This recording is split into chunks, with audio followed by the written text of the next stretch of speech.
In the dazzling city of Seoul, power meets passion. A ruthless Korean CEO, trapped behind walls of ice. A bold Nigerian artist, chasing her dreams with fire in her soul. Their world should never collide, but fate had other plans: a forbidden love, a scandal that could destroy everything, and a desire too powerful to ignore. Will their love survive betrayal, power, and fear, or will it shatter under the weight of the world? If you love captivating romance, breathtaking passion, and stories that will leave you wanting more, don't forget to like this video and subscribe to the channel for more heart-stealing love stories. The city of Seoul never slept. At night, its pulse quickened, neon lights painting strokes of crimson and blue across damp streets. The hum of traffic, the chatter of late-night vendors, and the rhythmic shuffle of footsteps blended into a symphony of restless life. Somewhere in this sprawling chaos, Amara Okoye pressed her sketchbook tightly against her chest, as though it were her shield. She had arrived from Nigeria just 6 months earlier. At 27, she was bold but cautious, passionate but often insecure about her place in this unfamiliar city. Her love for drawing and painting had carried her across oceans, away from the humid comfort of Lagos into a foreign land of skyscrapers and unforgiving winters. Art, she believed, was the universal language. It was her weapon, her voice, and perhaps the only thing strong enough to prove she belonged here. Tonight was important. She walked into the Lotus Gallery, an exclusive space reserved for Seoul's elite. Her work had not been invited, of course. She was only here because a fellow art student had whispered that the gallery's next exhibition was free to attend. To Amara, this was not just an exhibition, it was a battlefield of opportunity. She clutched her portfolio bag, containing 2 of her best canvases, just in case fate played in her favor. The gallery smelled of expensive perfume and polished marble. Men in tailored suits and women in sleek dresses floated like they belonged to another world. Amara's brown skin and modest outfit stood out, but she lifted her chin, refusing to shrink. She approached one of the paintings on display, a massive, almost aggressive stroke of black and scarlet. It screamed of anger and loneliness. Amara tilted her head, whispering under her breath, "This one tries too hard to be tragic." A voice, smooth but laced with steel, spoke behind her. "And what makes you say that?" Amara turned sharply. The man before her was striking, tall, impeccably dressed in a charcoal gray suit, black hair styled with a careless perfection, and eyes that seemed to see too much. His expression was cool, detached, as if the world existed for him to observe but never join. She swallowed. The strokes are deliberate, but they lack heart. Pain isn't something you can fake on canvas. It's either there or it isn't. His lips twitched, not quite a smile, not quite disapproval. Interesting perspective. "And yours?" she asked boldly, surprising even herself. He studied the painting again. "I think pain is overrated. People exploit it for attention." Amara almost laughed. "That's because you've never truly felt it." His gaze snapped back to her, sharp as a blade. For a heartbeat, the crowded gallery seemed to fade, leaving just the 2 of them locked in silent defiance. Finally, he said, "You presume much for someone who doesn't belong here." Her cheeks heated, but she refused to back down. "Maybe I don't belong, but at least I speak honestly. Unlike most of the pretenders in this room." The man tilted his head, intrigued. Few people dared speak to him this way. Before Amara could turn away, another voice called out, "Chairman Kong, the board members are waiting." Amara froze. Chairman? So this wasn't just any man. This was Kong Ji-hoon, CEO of Myri Group, one of Korea's most powerful conglomerates. A man whose name carried both reverence and fear. She had read about him, seen his stern photos in business magazines, but meeting him face to face was overwhelming. Ji-hoon's eyes lingered on her for another second, unreadable, before he gave a curt nod to his assistant. Yet before he walked away, his voice brushed against her like silk and steel combined. "What's your name?" "Amara." "Amara," he repeated slowly, tasting the foreign syllables. "We'll meet again." And then he was gone, leaving her breathless, confused, and strangely shaken. Later that night, Amara sat by the Han River, sketchbook balanced on her lap. Her fingers moved almost without thought, sketching the outline of Ji-hoon's face, the piercing eyes, the stern mouth, the quiet storm beneath his surface. She cursed softly under her breath. "What are you doing, Amara? He's way out of your world." But no matter how she tried, she couldn't stop drawing him. Across the city, in a penthouse office that touched the skyline, Ji-hoon leaned back in his leather chair. He should have been reviewing contracts, but instead, his mind replayed the bold Nigerian girl's words. Pain isn't something you can fake. For years, he had buried his pain so deep that even he believed it no longer existed. And yet, with one defiant sentence, a stranger had peeled back a layer of his armor. He exhaled, a rare smile tugging at his lips. Amara. The next morning, Amara's alarm dragged her out of a restless sleep. Her sketchbook lay open beside her pillow, Ji-hoon's face staring back at her in graphite. She groaned, flipping it shut. "This is ridiculous," she muttered. "I came here for art, not distractions." But Seoul had other plans. That afternoon, as Amara sat in her tiny studio apartment, brushes scattered across the table, tubes of paint squeezed nearly to the last drop, her phone buzzed. The call was from an unknown number. "Hello? Miss Okoye?" The voice was clipped, professional. "This is Secretary Min from Myri Group. Chairman Kong has seen your work." Amara blinked. "My work? How?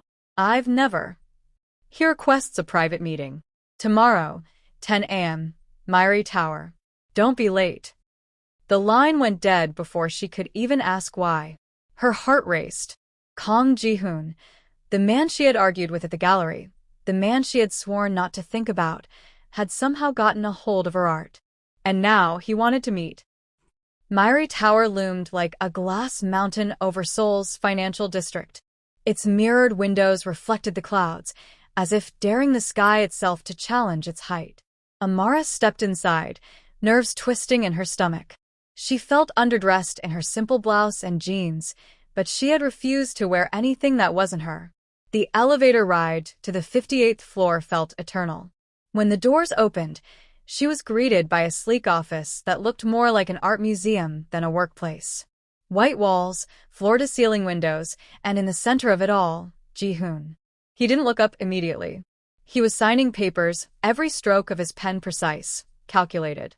Finally, he raised his eyes, and there it was again, that piercing gaze that made her feel as though he could see every secret she tried to hide. "Miss Okoye," he said. "Sit." She obeyed, though her back was stiff with defiance. "You called me here. Why?" Ji-hoon folded his hands. "I saw your sketches. The gallery has surveillance cameras. After you left, I asked for the footage. You drew me, didn't you?" Her stomach dropped. "You what? You spied on me?" His mouth curved slightly. "I observed. There's a difference." She narrowed her eyes. "That's invasion of privacy." "And yet," he said calmly, "your drawing captured something most artists fail to see. A truth about me." Amara hesitated, then exhaled. "So, what do you want?" He leaned back, voice smooth but commanding. "A commission. Paint me." But not as a businessman. Not as Chairman Kong. I want you to paint the man beneath all of that. If you can." Amara blinked. Was this man serious? "You want a portrait?" "Not just a portrait," he said, his gaze never leaving hers. "I want honesty. Whatever you see in me, put it on canvas. No flattery. No lies." The air between them thickened. Amara's throat tightened, not from fear but from the challenge. He was daring her, and a part of her burned to prove she could do it. "Fine," she said. "But my art isn't cheap."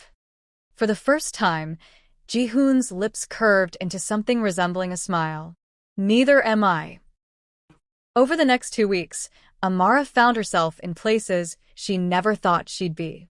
Ji-hoon gave her access to his private office, his penthouse, even his secluded countryside villa.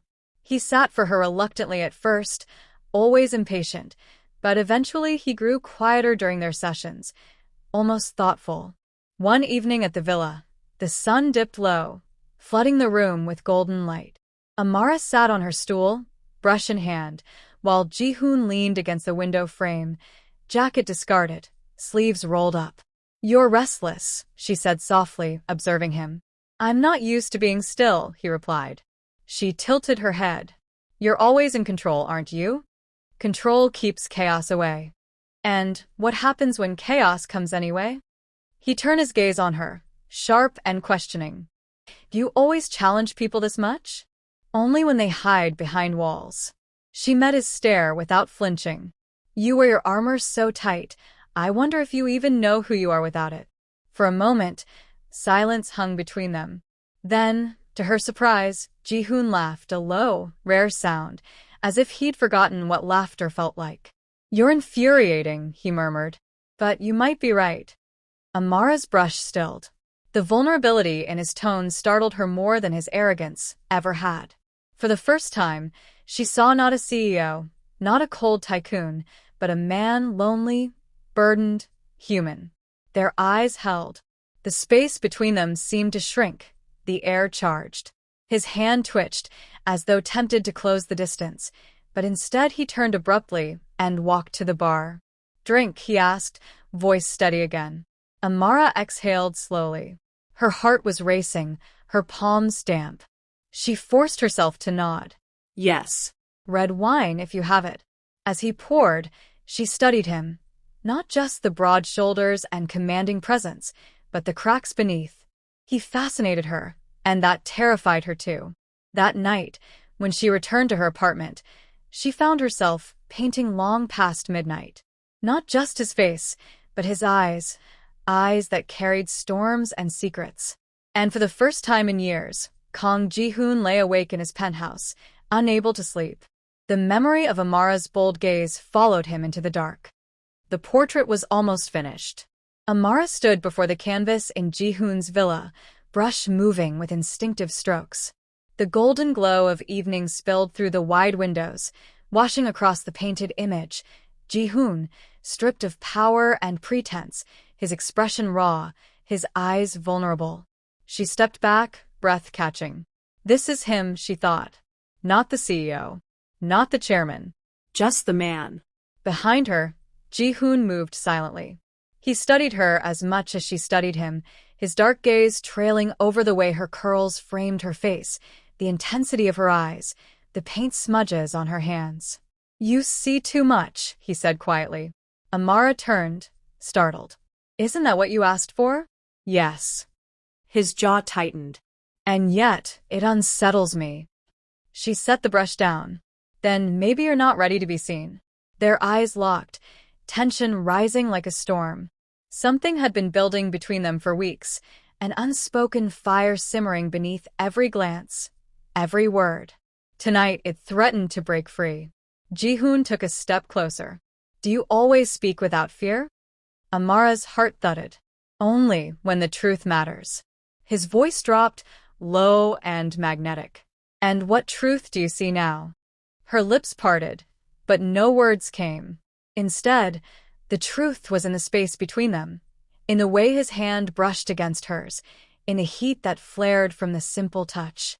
The moment snapped. His mouth was on hers, hard and hungry. Amara gasped, but her body betrayed her, leaning into him. His hands cupped her face, then slid down her back, pulling her against him. She felt the strength in him, the controlled power that finally let go. Her fingers tangled in his hair, tugging, answering his urgency with her own. The kiss deepened, fierce and consuming, as if weeks of restraint were crashing into this single moment. "Ji-hoon," she whispered against his lips, breathless. He groaned at the sound of his name, lips moving down to her neck, tasting her skin. "You drive me mad, Amara." "And you," she gasped as his hands explored her curves. "You make me forget how to breathe." He swept her off her feet, carrying her to the velvet sofa. Their bodies tangled, paint-stained hands marking his white shirt, as if she were leaving her signature on him. "Are you sure?" he asked, voice rough but tender, his forehead pressed to hers. Amara's answer was a kiss, slow this time, filled with longing instead of fire. Yes. The rest was heat and whispers, a collision of fire and ice as they gave in completely. Clothes fell away, barriers shattered. He was all intensity and command. She was all passion and vulnerability. Together, they found a rhythm, a storm that left them trembling, clutching each other as if the world outside no longer existed. When it was over, they lay entangled, breathless.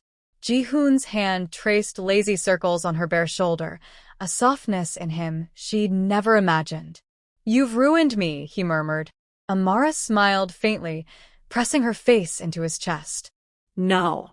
"I just painted over the mask." He chuckled low, kissing her forehead.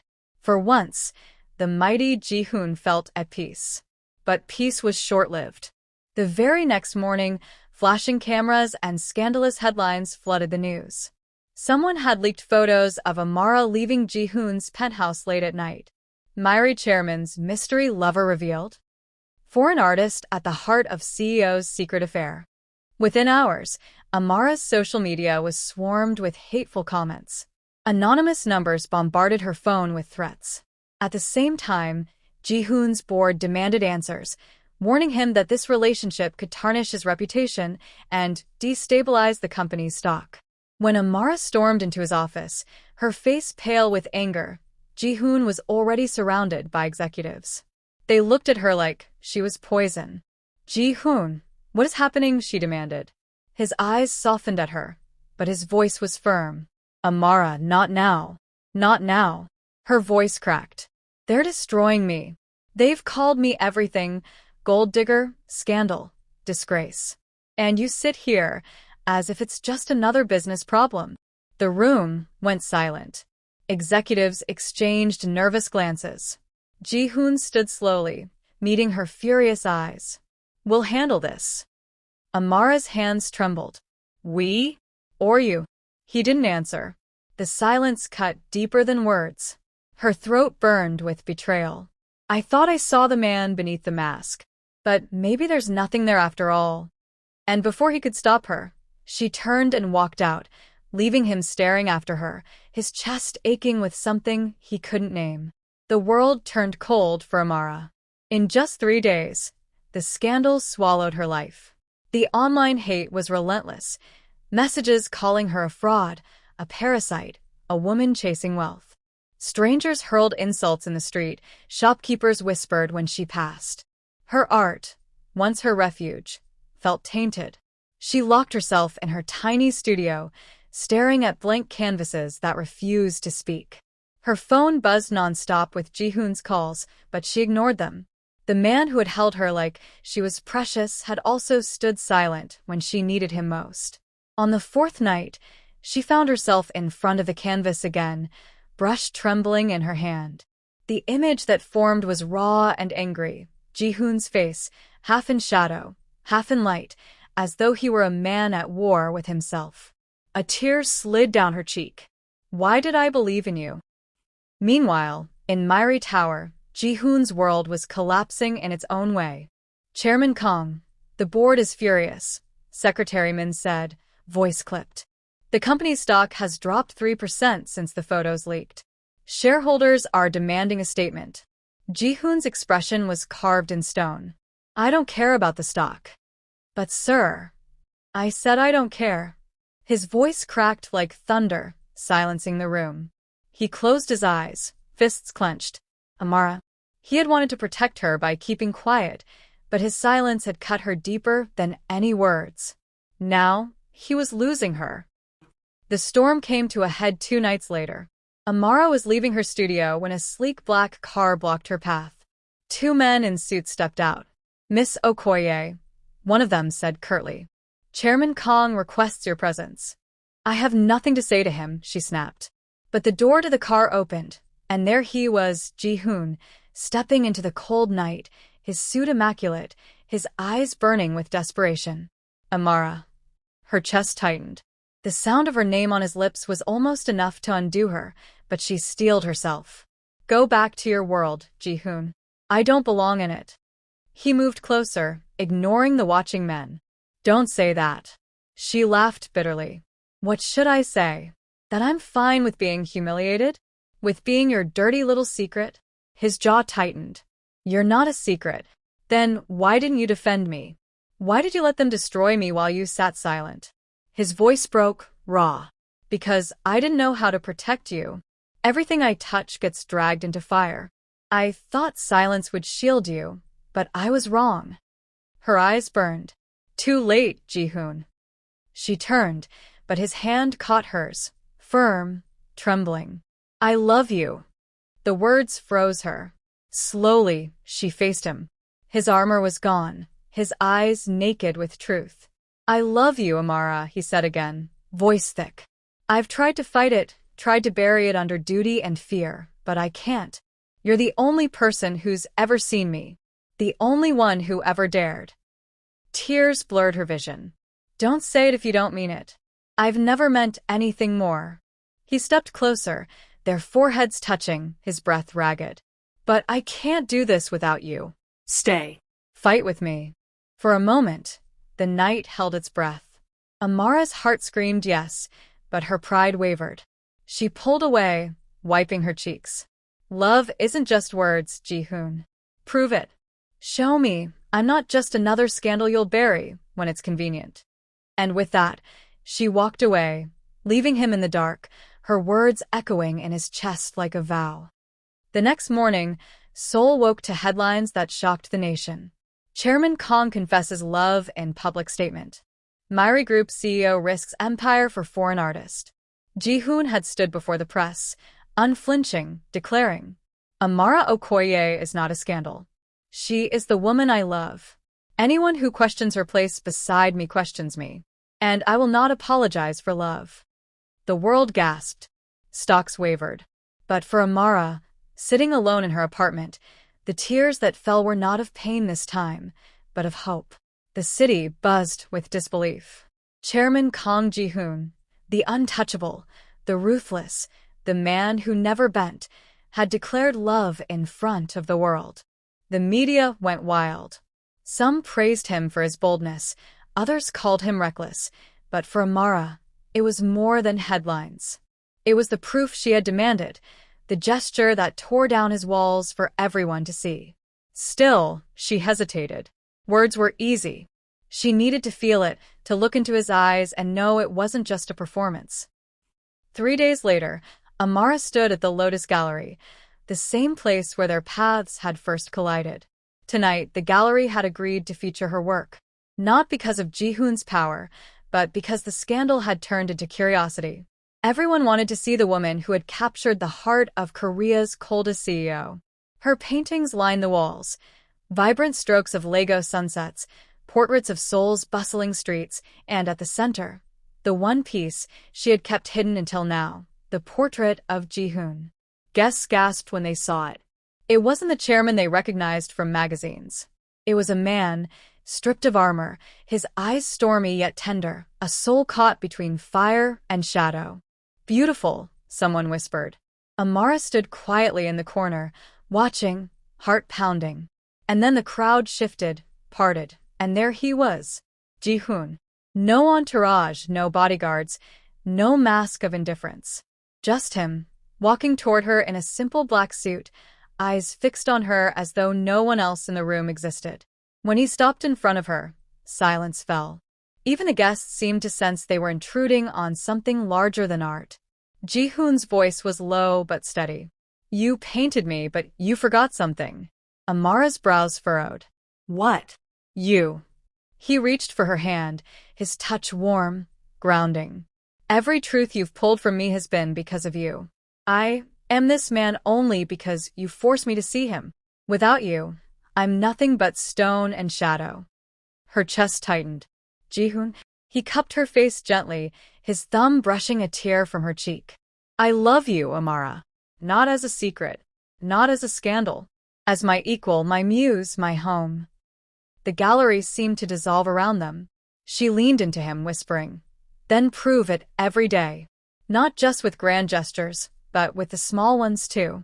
His lips curved into a rare, genuine smile. For the rest of my life. Their kiss was soft at first, tender, sealing the wound between them. But as the crowd erupted in applause, Ji-hoon deepened it, passion igniting, as if the whole world could watch and he no longer cared. Later that night, in the quiet of his villa, passion burned once more. They tumbled into each other's arms, no hesitation, no fear. His mouth traced every curve of her, reverent and hungry, while her hands roamed his skin, as if memorizing him. Their whispers mingled with gasps and moans, a rhythm of fire and surrender. "Mine," he groaned against her neck, his body pressing into hers. "Always," she breathed, arching beneath him. It was not just sex, it was the culmination of every stolen glance, every clash, every confession. A masterpiece of desire and devotion, painted not on canvas, but on their very souls.